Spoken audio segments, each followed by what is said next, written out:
All right, everyone. Hello, hello. This is the 7.5 episode of the Couch Racers Corners podcast. Auxiliary episode. Yeah. So we had a lot of things that we weren't able to cover in the last episode, and we felt like getting to them before really moving on to the meat and potatoes in the next episode. Wait a Um, minute, Rob. I think something's missing. yeah. So as you can tell, Rob is currently narrating here. Dennis is missing, so he's MIA for today, and he told us that he may be out of the country sometime later this spring, so we should practice without him. Right. So that's why we're doing a half episode, and this is kind of stuff that we wanted to cover anyway. And we're not talking about World Superbike today, so it's okay if Dennis is gone, I guess. But all right, so Kev, you want to tell everyone what we're going to talk about today? We are going to discuss a little quick rewind to Qatar and some talk of COTA, but focusing on the lost story in the couple of exciting races we have, which is Suzuki. The kind of dark horse story, but there's a lot to cover there between Aleix Maverick finally getting his factory ride and his performance on it. How well Suzuki is on their return. New bike, new chassis, new engine, new team completely, new awesome paint scheme, and one of my personal favorite riders on the grid, Maverick Vinales, and how he is adapting to being a factory rider to MotoGP, and perhaps comparison to some other guys who've come up in similar situations like Jack Miller, pretty young, pretty rookie-ish. You know, he only had one season in Moto2, and he was signed halfway through the season already. Yeah, I don't think we can cover that in a half an hour. No, well, we'll figure it out. We'll figure it out. So let's start off with the Qatar test, right? So obviously Suzuki is kind of behind the ball on everything, right? They need setup time. We know that they were down on power considerably, and Qatar is a horsepower track because of just because of how fast it is, right? Getting down that straight, they were probably That losing a lot of straightaway is time. mammoth. Yeah, I mean, we saw it with Ducati. We talked about it in the last episode, but they didn't do too bad at the Qatar test, right? So Aleix put the bike after the final day, or I should say after the second day, because the third day was washed out. He put it in 12th spot within 1 second of the fastest time. So that's pretty solid when you're, what, 15 kilometers per hour down on the straightaway alone. Yeah, pretty obvious horsepower disadvantage on that bike. And don't forget, just lack of actual data and setup. Knowing with how complex the electronics are, they gotta spend half those days dialing things in. Where Honda obviously already has significant data to work off of for new bikes. Yeah, so Qatar was actually the first race that Suzuki finished with the Magneti Marelli electronics, right? Right. Because Randy DePugna didn't exactly make it through it. Um, but in the test, right, Aleix was showing some promise, and then Maverick was actually only was less than a tenth behind him, which was pretty Yeah, freaking and we awesome. do know that Maverick is on a kind of a riding schedule that they've all but said, along with Jack Miller too, that they were slowly over the days of the tests increasing power, increasing traction control, electronic control, and sort of weaning him onto the bike in a pretty significant manner, as opposed to some guys just jumping right on. So whereas Espargaro had the full force, full brunt, ready to go bike, we do know that what Vinales had was something of a neuter, detuned bike to allow him to acclimate. Yeah, like Suzuki needed to neuter their their weak power plant. Right. But All right, yeah, but compared to basically 120 horsepower CBR motor that Maverick was riding. yeah, so it's kind of interesting because we see that with a lot of the rookies, right? In almost all the classes, like they're getting well in GP they get detuned bikes, but Maverick is also not getting the pressure of like the full blown factory ride. Like he's being told like, hey, this is a building year. He has a 3-year contract, so he has a year to work out the riding and figure out the new lines on all the tracks, and then next year he gets to figure out the Michelin electronics, and then, or sorry, the Michelin tires and the new spec software, and then maybe he'll be asked to perform. in his Right. No, I think that the 3-year contract is perfect for him and takes so much weight off of him, allows him to just get in there and ride and do his thing and work at his own pace. And if that pace is fast off the bat, that's fine. But if it's not, the pressure to perform right away isn't there. That's Espargaro's job. Vinales' job is to become a MotoGP rider, which is pretty cool. Yeah, I mean, it's definitely a gift to get a freaking paycheck like annually to learn how to be better at your trade. Like, it's freaking awesome. Right. So what do you think? Is he learning at the pace that you expected? Is he doing better than you would expect? It's hard to say expectations because we don't know the Suzuki and how good it is. I do know that if you look at Vinales from Qatar race where he got 14th to, hold on, my cat is literally climbing on me. where he got 14th, and then he followed up with a 9th. And one of the things about that is he did not get a 9th simply because there's a lot of DNFs, because most of the guys that DNF are people that he was in front of anyway at Qatar. So he definitely had, at an even harder horsepower track, the ability to continue to improve. I think he's going to be a good guy. He scored points in his first race. He made it into Q2 in his second race, and he scored top 10 in his second race in the dry, at a difficult track that's hard on front tires. We already know the top 3 guys that won that race said they couldn't even ride at full speed because of how hard it is on the tires. So we do know that he was able, through difficult conditions, to get a top 10. He got 9th. Yeah, and I mean, even at Qatar, Aleix finished 11th, so it's not like his teammate, who is vastly more experienced, was considerably farther in front of him. It was, and then at COTA, he, Aleix, who, by the way, I love that name and how it's spelled. He got 8th, so he's right behind him, and we know that Aleix is the real deal. We know he's a podium caliber rider on an open class bike. So, what he can do when they really continue that thing dialed in, I think Vinales is doing good. And looking good. And that's from a pretty hot-headed kid. We've covered it before. He basically quit on his team a couple of years ago because his bike sucked. And he actually left the track at one point and didn't do the race. Demanded a KTM, got the KTM, and then ended up winning the title. But so we know the kid's a serious hothead. After that year, he did switch teams, though, right? Like the team that he on, he finished. But he definitely switched. He switched teams, switched bikes, but then of course he backed up his words. And so it's like he basically called the shot and got it. Yeah. So we know he's kind of a hothead and kind of wild, but there he is, making slow but steady progress. Yeah, I mean he's still a kid, right? Well, I guess he's 20 now, right? He's almost old by GP rookie standards. But right. If you compare to some of the other riders. But, I mean, it seems like he's definitely grown up a little bit with his year in Moto 2.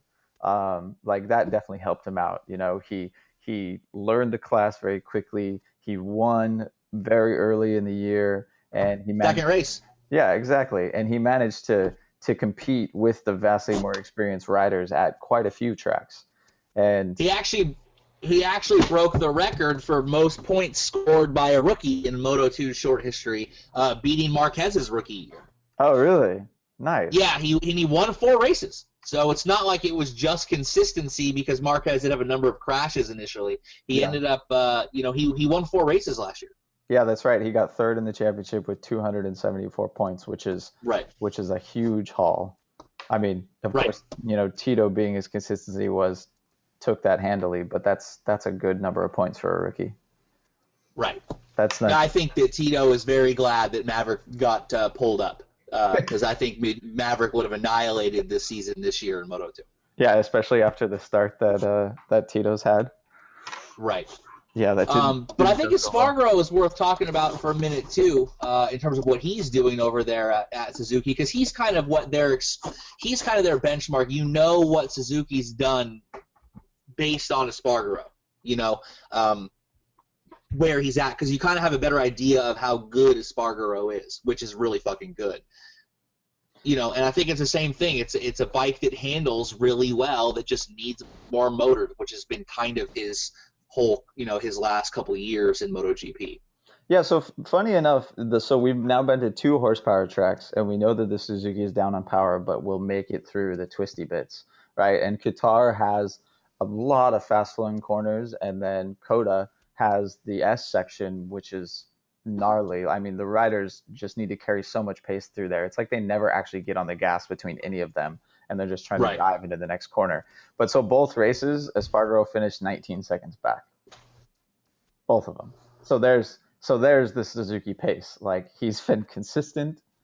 He's Right. finished 19 seconds behind the leader. They know where they need to work on this, right? So it's a little less than a second a lap, which Which is actually better than what Ducati was doing last year and the year before.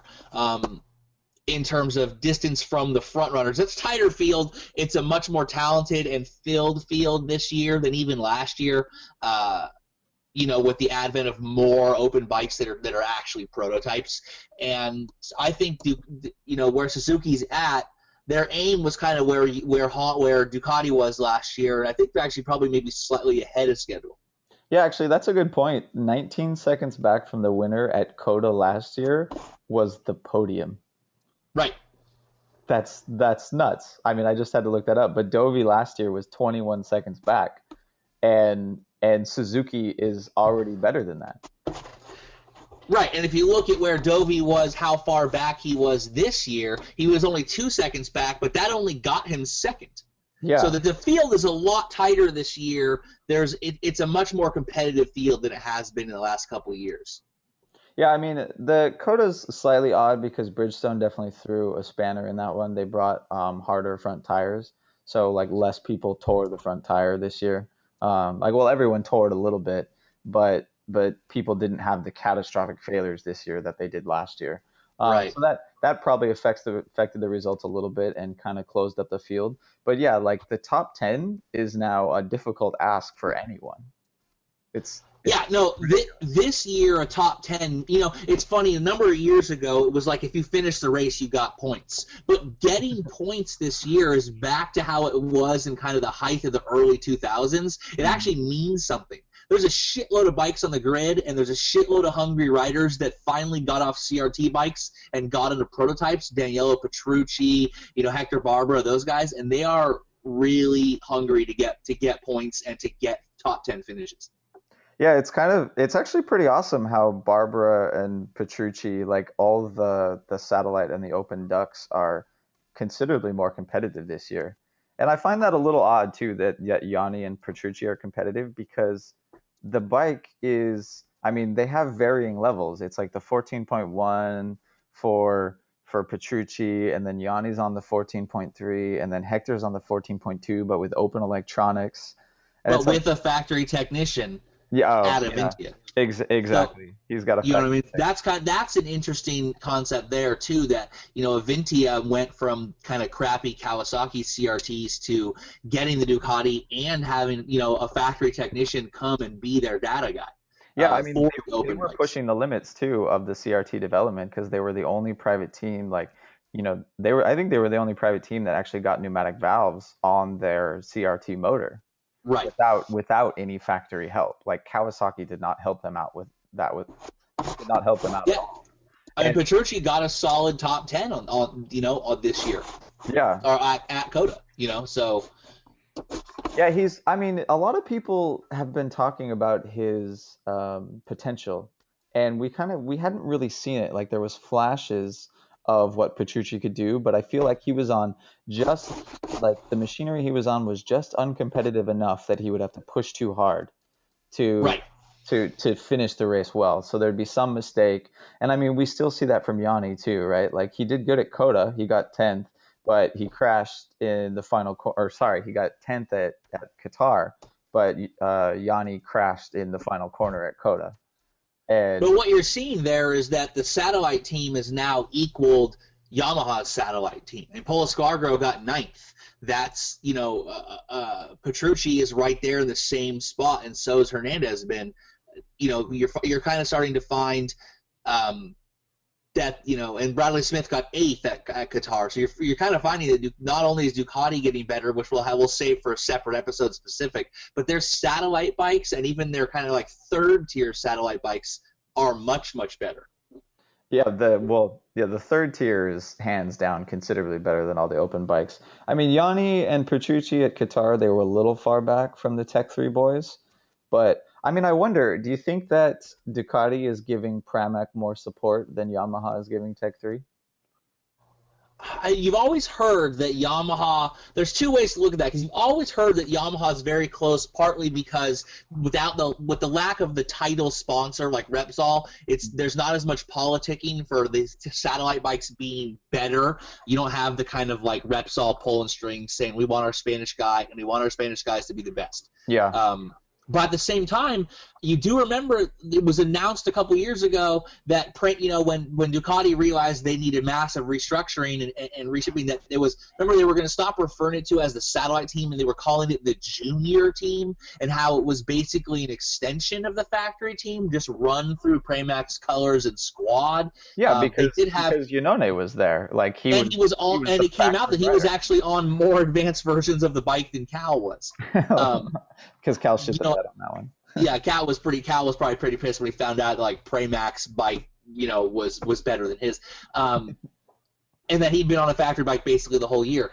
But again, those are the GP 14 point whatever. So they're focusing a lot on the 15 right now. So I don't know how much direct factory involvement they're getting. I do think that they like Petrucci and want Petrucci to do better, and Dorna is massive on Yanni Hernandez simply because he's the only South American guy there. Yeah. Yeah, I mean, I want to see the contract that Pramac has with Ducati and see if there's like any hint of a GP15 later in the year. Right. Like that team, I mean, even next year with the tire changes and the spec software and Ducati definitely not having a fuel advantage anymore. Well, no one will have a fuel advantage. But like the Pramac team is going to get a serious boost in performance. I mean, it's going to be better than their boost from this year because right. they went from like 14.0s, which were the worst, Ducati last year by a long shot, and now they have a 14.3, at least one of them, and the performance boost will be dramatic. Like Yanni and Petrucci, if they both stay there next year, will have to learn how to ride again because they'll be riding a prototype motorcycle instead of a Ducati. Right. Exactly. Yeah, it's going to be nuts. And even that too is just going to further tighten up the top 10. Like I won't be surprised this year, and I definitely won't be surprised next year if we end up with a top 10 that's all within like 10 seconds of the winner. Yeah, it's getting pretty tight, and I think exactly as long they're going to be better, and back to our original topic, Suzuki is going to continue to get better. I think Tech 3, who's sort of had not a monopoly, but sort of been like the de facto good satellite bike, and Dovizioso got a bunch of podiums on it. Cal got a couple podiums on it for a couple of years. You were expected to get a podium. That's going to be real hard now, and they might start to have to fight for top 10s.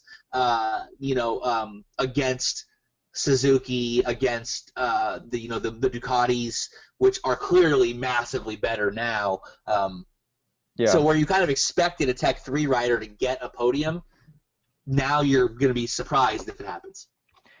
Yeah, I mean, I hope that Monster and Stanley Tools and stuff are okay with them being at the top 10 instead of being on TV all the time. But because, the team has always been really strong and definitely want to see them keep their support. But man, it's gonna be nuts to have that many people. But funny enough about Yamaha's support for Tech 3 though is this early in the season is like one of the only times that I can remember recently where Tech 3 has explicitly been saying like that our bikes are really close to the factory spec.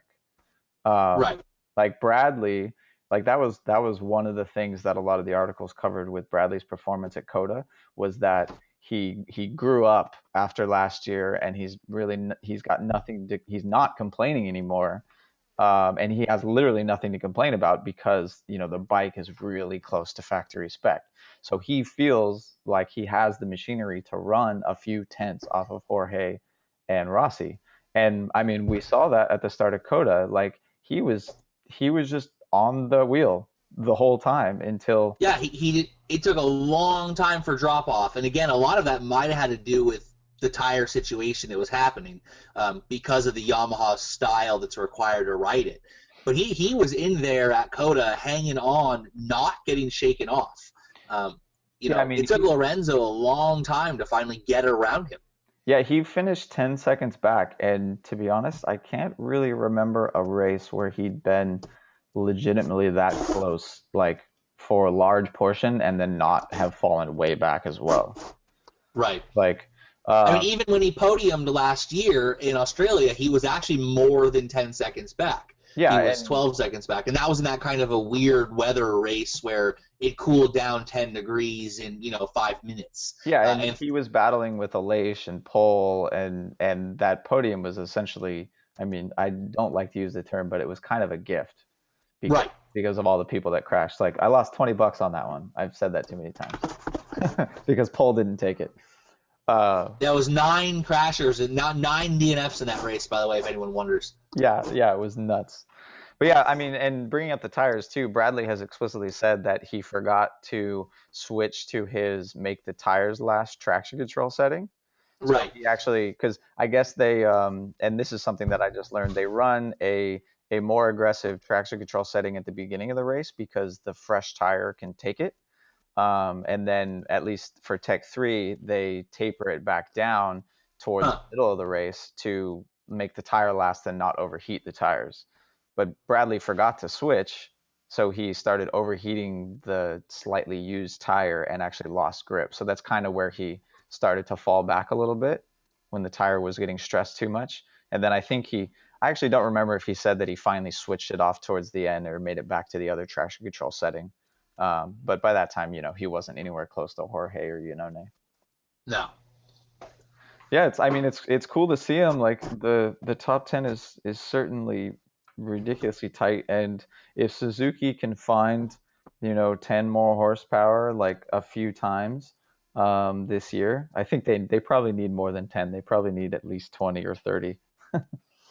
But the same thing, you find of the problem you want to have, having a bike that handles that needs more power is a better problem to have than the bike that has too much power but doesn't handle, like Ducati.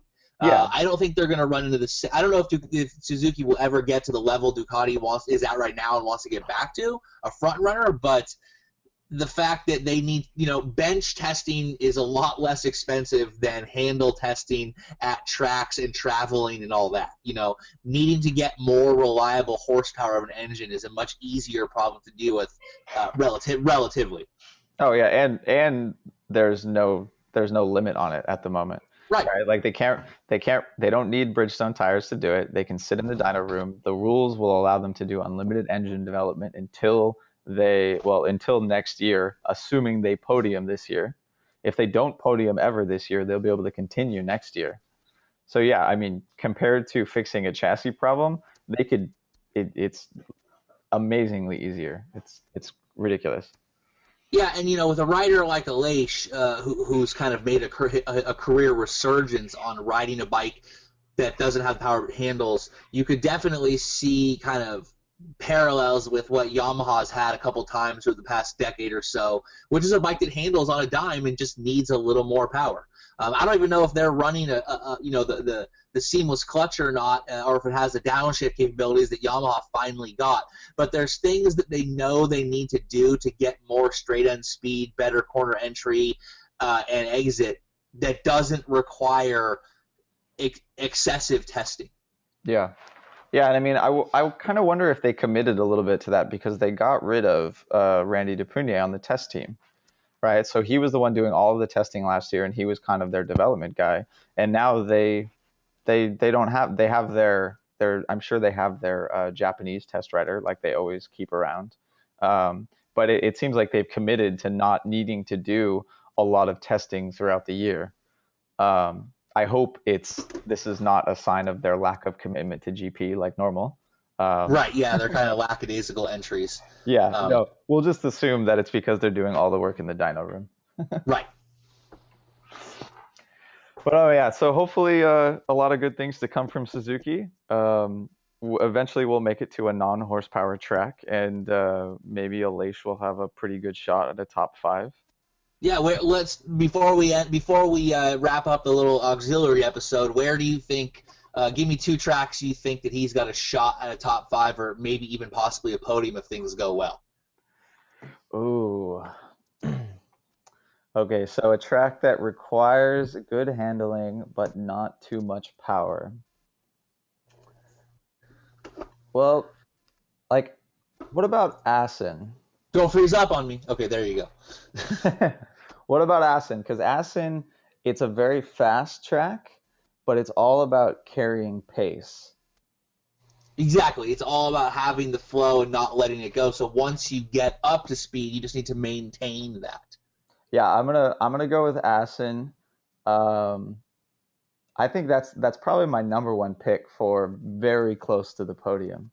Uh, like definitely like if Aleix gets a top 5, I will be amazed, but I won't be surprised. And then if I had to pick another one, Yeah, I mean, you look at Aleix last year, got 4th at Assen, on an open bike. A bike that didn't have very good electronics. so where else did he do good last year? I can't. Well, he podiumed in Oregon. Yeah, that was in the wet, right? Yeah, 2nd place. I mean, Valencia, by the end of the year, they'll have good development. They could be more competitive by then. He was 6th at Catalunya. In Germany, he was 6th. So he didn't get too many top 5s. He crashed a lot. Second half of the season, I think he was really pushing hard to finally get that podium, get the monkey off his back, because everyone kind of expected it to happen at Qatar, and it didn't. Yeah. So that's the other thing is will the Suzuki start causing kind of crash issues if they don't get the power set up by the second half of the season? That kid's hungry for results. I think he's smart enough not to do that. Like he's been around this game for a reasonably long time. I don't think it'll be that bad. He might do good at Jerez as well. He got 7th last year, kind of fighting with Alvaro Bautista, which is, I mean, and Dovey actually. They all finished, and Bradley Smith. They all finished on the same second. Nice. Yeah, and that was the non-alien battle. Right. Yeah, so it's going to be very interesting to see where Suzuki goes.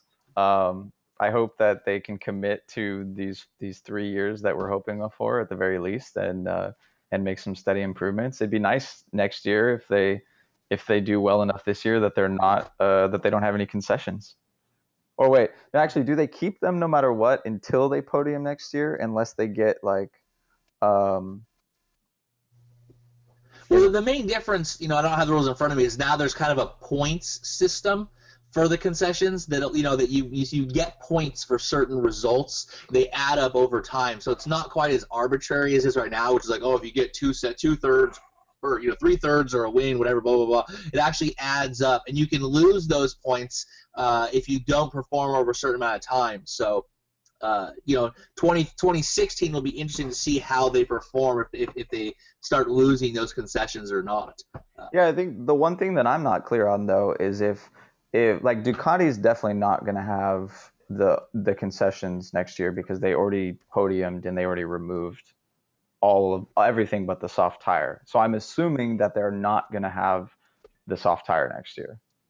Right, and the soft tire is a bit overblown in my opinion. They don't use it in the race. They sometimes use it in qualifying.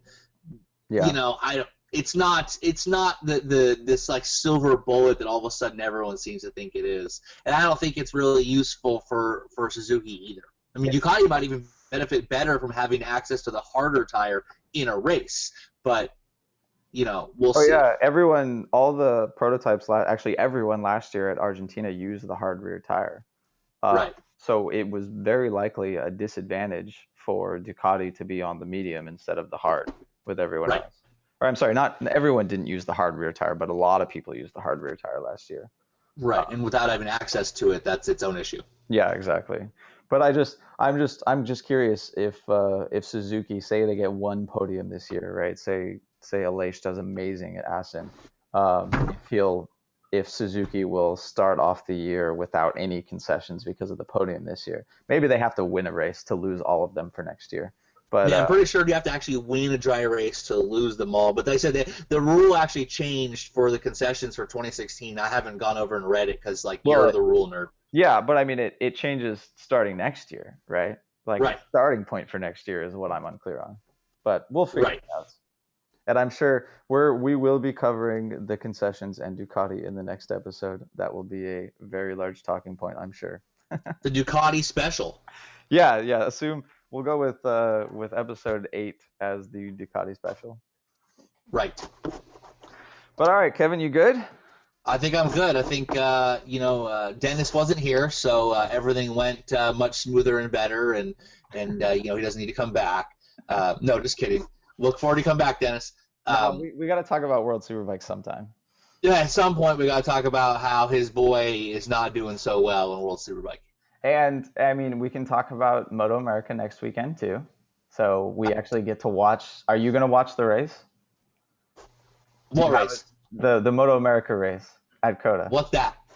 It's these super bikes that no one used to care about, but people are starting to care about more. And is that topic we touched on when Berto and I were talking about world economics and geopolitics? Yes, exactly. Oh, okay. Just think of Berto and watch the race. All right, if I can pay attention. It should be. I watched the preview tonight. If anyone didn't catch that, it was they covered a lot of stuff. Colin is you got to watch it because Colin's the announcer. Oh, okay. Then I will watch it. Yeah, there you go. All right. But all right, guys. All right. Have a good one, and we will catch you in the next episode. All right. See you guys.